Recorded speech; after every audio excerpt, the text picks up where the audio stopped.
Welcome to Season 1, Episode 2 of the Be Conscious podcast.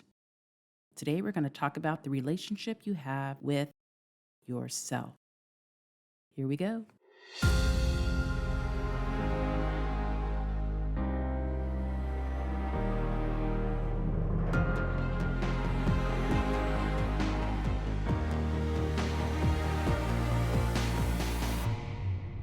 Welcome to the Be Conscious podcast, the show that brings you enlightened perspectives on the frequency of money, life's many challenges, and those heavy feelings that may be holding you back from living your best life. And now your host, Dr. Susan Nicholas.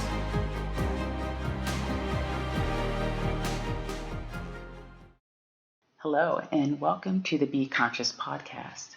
This is the second episode in Season 1, and today we're going to be talking about relationships. More specifically, we're going to talk about the relationship we have with ourselves. Now, as we know, there are all sorts of relationships that we're in. It's actually the foundation of our beingness here on the planet. And we have parental relationships, friendships, work, spousal relationships, other types of romantic relationships. We have relationships with our pets. If you think more abstractly, we also have relationships with things like our cars, brands that we like, maybe our sports teams or bands, for example, and even our money. Our relationship with money is something that I believe is overlooked by many of us. We don't realize that we're in a relationship with it. Sometimes it's a dysfunctional relationship, but we are in fact in a relationship with our money. But today I really want to focus on the relationship that we have with ourselves, like the relationship with self, because it is the foundation of all other relationships that we have. And I think it's truly the most important relationship to cultivate. And I would argue that it's often the most overlooked relationship. Because if you think about it, all the other relationships that I just mentioned, all the ones that we're used to, our first relationships with parents, our friendships, our workships, etc., those are all outward facing relationships, if you will. Like it's outside of us. It's something that we cultivate with another individual or even thing. Where the relationship with self is an inner looking relationship. It's an inside job. It's the conversations we have with ourselves. It's the things that we tell ourselves. Sometimes it's the inspirations, the creativity that it all comes from within ourselves, the ideas, the thoughts. The relationship with ourselves really begins with, I would say, accepting or understanding that we are more than the image that we view in the mirror each day, that the one that we judge, the one that we always have some sort of hang up with, something we don't like about ourselves. How many of us, look in the mirror and the first thing we see is something that we don't like about ourselves or something that we're insecure about? So our relationship with ourselves is far deeper than that one. It's the idea or the awareness that you're more than that you're infinitely more than that. You're infinitely more than the physical body.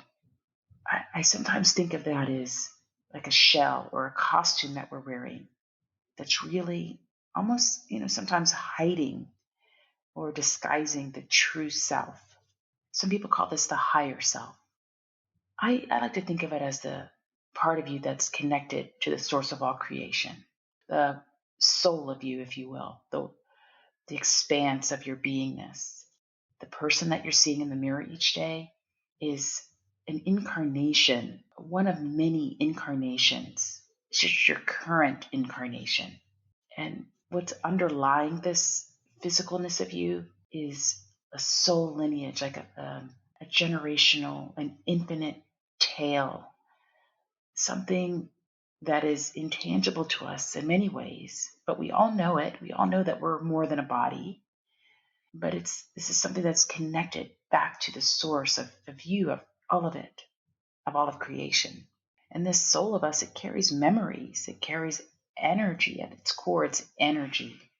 And I think this is what we're missing. I think the physical self is the kind of the tip of the iceberg analogy, or the expanse of ourself, the soul of ourself, the energy of us, the infiniteness of us. That's what's beneath the surface, the expanse of the iceberg. It's so much greater than what you can see on the surface. Yet, what we do is we interact and we judge and we make decisions based on the outside. Like if, we decide if we like someone or if we're going to talk to them, if they're worth our time, if we're going to love someone based on what they look like on the outside, maybe what their aptitude is, what they're capable of. You see, when we do that, we're just looking at the tip of the iceberg. And I think we've all had the experience where someone can look the part, but there's no substance. And then we've had other instances where, maybe they don't look how we want them to look or what we like, but there's depth and there's talent and there's love or friendship or something much deeper that can be cultivated from looking beyond the outer shell, beyond the costume. And so this is what I really want to get at today is how do we foster a relationship with the inner self? Some will call this the higher self. How do we hear the voice of the inner self? And I think there's a distinction to be made with this because what we think we're hearing when we hear the mind chatter, sometimes the grievances, when we hear the laundry list of things going through our head, when we have fears and doubts and all the things that, cycle through our brains, we think that's ourself, that's our inner voice. But really the inner self is the listener of all that chatter. It's the observer of all things. And this inner self, the true inner self, the soul of you, it has a softer, more resolute voice that is often over dominated by the chatter, like it's drowned out by the chatter. And so the question becomes, how do we quiet the mind? Some call this the ego part of us. How do we quiet that and hear the inner self? How do we overcome the mind chatter? How do we break it? I like to think of it like lifting the needle off of the old gramophone records, where there's this cycle, there's this repeated chatter going on over and over inside your head. And then how do you lift the needle? Because it's only when we do that that we can finally hear the inner self. Now, the inner self also shows up as our intuition, like our gut feeling. But sometimes our mind will overtake that. We'll decide that there's a fact or an outside validation that trumps our gut. But the soul of us communicates with us through our emotions, through our feelings, through those gut feelings, through our intuition. And even though we may not hear it speak in that way, we perceive that as a feeling. It's a way of communicating with us. And there is still even a higher way or a different way of that communication, and that is when you can hear your voice speak. So you ask a question of yourself, and then you can hear the answer. And our feelings work with that as well, because you'll notice when you begin to develop this relationship with yourself, when you begin to quiet the mind, when you begin to trust your intuition, that when you do the actions that are required, that are spoken to you from your higher self, you actually feel better. Now, this may be despite it not being clear why you're doing it, or you may not see the end of it or know the outcome, but you'll feel calm and resolute inside. You'll feel that everything is going to be okay. That is the trust that will be cultivated from the investment in yourself, the investment of time, the healing of yourself, to finally hear your inner voice.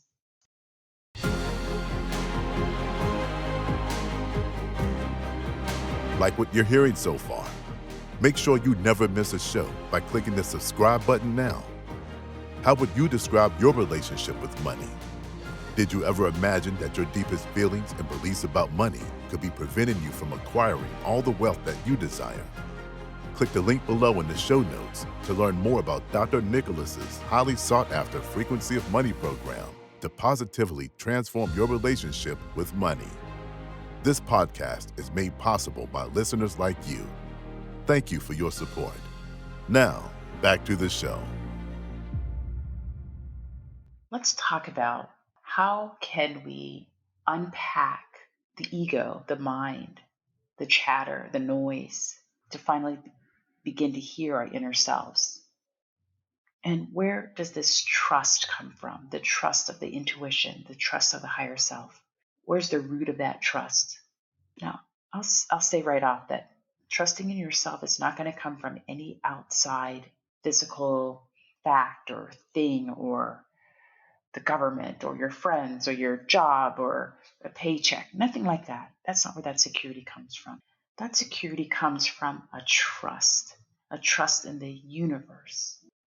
More specifically, a trust in the benevolence of the universe. And so I think when we go into cultivating a relationship with ourselves, there's one fundamental question that we must ask ourselves. And that is, do we trust in a benevolent universe? This is really something from Albert Einstein or other existentialist thought leaders from our past and our present. Do you trust in a benevolent universe, that we are a part of a benevolent universe, one that only wants to serve you, that acts only in your highest good? Even if what occurs in your life doesn't feel like it's in your highest good, it doesn't feel good all the time. Sometimes it feels scary, or sometimes it feels sad, or sometimes it feels overwhelming. But it's really a trust that everything that you are experiencing, no matter the level of discomfort or the unpalatability of it, sometimes that it's in your highest good, that you are experiencing it so you can learn and evolve, so you can actually mature your eternal soul. So I think that we are embodiments of energy, and that energy we commonly call the solar spirit. Whatever, it doesn't matter what you call it. But we know this. We know that there's something more to us than our physicalness. That when we die, the body remains, but whatever was the essence of us, it moves on. It leaves the body. And so I'm talking about this essence of us that leaves. This is really a conversation about the interplay of essence and form. So if we think about the essence of us, the soul of us, the spirit of us, the energy of us, the life body, the life energy of us versus the life body of us, from where does that come, and what is the source of trusting in it? And it really comes back to the universe, because this is from where it comes. The soul isn't born of the earth. And so we cannot look to earthly things or constructs for its sustenance, in a sense, or for the answers to it. It comes innately from within us, from the depth of this energy of us, from the soul of us. And that is a place of trusting that the source of all things, the source of you, is all knowing. Thereby, you are all knowing. And that by doing this inner work, this inner journey, what I call it, this work of introspection, this process of going inward, asking the questions of yourself, not of society, not of politicians, not of moneymakers and changers, but of yourself. What is the truth in yourself? This is where the answers come from. But we have to trust that the universe is working in our highest good. If we're going to trust what it's asking of us, what it wants us to do, what it wants us to be, how it wants us to evolve. If we're going to have a trusted relationship with ourselves. So really the core, do I trust that I am a part of a benevolent universe? That everything I experience is in my highest good? That is the question that we must ask ourselves. And in times when there are difficulties in the outer world, when the bills aren't getting paid, you don't know where the next is coming from, it's hard to trust in that because the physical feels so real. But I'm telling you, the energy of you, the soul of you, is even more so, like even more real, if you will. Because again, these bodies are a shell. They're magnificent. They're amazing. They allow us to have varied life experiences, so many magnificent life experiences on a third dimensional planet on the earth. But really, what is essential is in the soul. When we finally find ourselves in this place of desiring to know ourselves from what we are, who we are, where we come from, what is our purpose, when we begin asking those questions of ourselves, the relationship with yourself is of the highest importance, because this is where the inspiration will come from. From this, that the knowing comes from. It's an innate knowing. And some of us will go through life trying to achieve things, earn money, titles, awards, status, only to come full circle back to the inner self, to these very fundamental questions of who am I and what is my purpose. None of those journeys, none of those occupations, none of those trials are an error or a mistake. They're all designed to bring you back to this fundamental truth of yourself. Because it's usually when all else fails, when despite everything that I do, everything that I've trusted, everything that I've learned fails to bring me wholeness inside, fulfillment, that I begin this inner process of self awareness. It is from the place of desiring to know who you truly are, from where you've honestly come. What is your true purpose? What is the root of your drive, your inspiration, your motivations, that you can begin embarking upon this very magical inner journey into higher awareness and awareness of yourself. Cultivating a relationship with yourself is a fundamental requirement of conscious awareness, of enlightenment, if you will, of truly fulfilling your purpose for serving humanity in the way that you know that you want to and you can, but maybe you haven't been able to do it or find what it is that you are meant to do and be, to find this understanding, to have this knowing. It is not intellectual. It is about feelings. It is about purpose. It is about passion. It is about ideas. It is about inspiration. This information comes from within, and it begins with quieting the mind and developing a relationship with yourself. The relationship with yourself is the most fundamental relationship that you will have in the third dimension in this current incarnation, in any incarnation. The relationship with yourself is most foundational and fundamental to living the life of your dreams, to doing what it is that you are meant to do, to living your highest purpose. Now, how do we cultivate a relationship with ourselves? I talked about quieting the mind, quieting the chatter, and I'm going to share an exercise with you on how I did this. Because during my conscious awakening, I was full of mind chatter. It was, I believed in an urban legend to have a quiet mind. I couldn't meditate. I was constantly fidgeting. I was aggravated. I had a rage inside of me. And I feared it. I feared this rage that if it came out, that I couldn't put it back, that everything would collapse. Everything would fall down. All this stuff that I'd been holding up and trying to do and trying to be, it would all collapse if the rage came out. And so I was full of grievances, all the things I wish I would have said or could have said that comes, so much later, all the hurts and pains from childhood, from even before I could remember. I was carrying energy of shame, of pain. So how do you unpack all of that? One of the things that I did that helped me to quiet the mind, and something I could always go back to that was reproducible, was to acknowledge the thought that was coming through.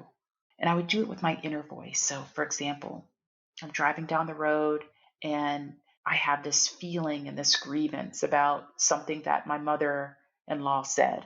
And it would bother me. And I'd be going over and over and over to my head. And I would have these feelings surrounded it, as if the feelings were as if I was experiencing it in that moment. They were so on the surface and raw. And what I would do in those moments was acknowledge it. I would say with my inner voice, I hear you. And then I would start breathing. I would do this breath work. You've probably heard of it in meditations, where literally I would just focus on my breath, in, out. 1, 2. And I would say a word like that in my mind, in, out, or 1, 2, or humdrum, to narrow my thoughts down to those 2 words, just down to 2 words. And that would be enough to lift the needle, to stop it, to stop it, to stop the cycle, that broken record, that thought. And I would notice when I did that, when I interrupted the thought, basically with another thought, with a higher conscious thought, that I'm just going to focus on my breath in, out. And I would begin to feel myself calm down. Like I would feel this energy, this warmth, this calming down. That rage, that irritation would begin to dissipate. And in that space of breathing in, out, 1, 2, I would start another story. I would create another story. Like, okay, I understand now. Or maybe I was more immature back then. Or maybe, mother-in-law, maybe she's got her own insecurities. And can I learn to have compassion for that? That it's not about me, that I'm better than that. Or maybe that what was said was untrue. And that's it, it was untrue. Maybe I forgive myself for the part that I played in it. And when I would begin to tell myself a higher story, then I realized I could only feel compassion for the person that I had the conflict with, because I was coming from a place of love, of loving myself, of loving the other person, seeing that we are both in cycles of pain and fear, of insecurity. And then that's what's coming out in these conflicts, whether it's a conflict with the individual, with politics, with the world. It doesn't matter. It's all coming from places of fear and insecurity, of not knowing, our true selves, not having a relationship with ourselves. And in that space, we can begin to love ourselves, forgive ourselves, and have compassion for ourselves. As the episodes progress, as the seasons go on of the Be Conscious podcast, we will revisit this all-important topic of cultivating a trusting and loving relationship with yourself.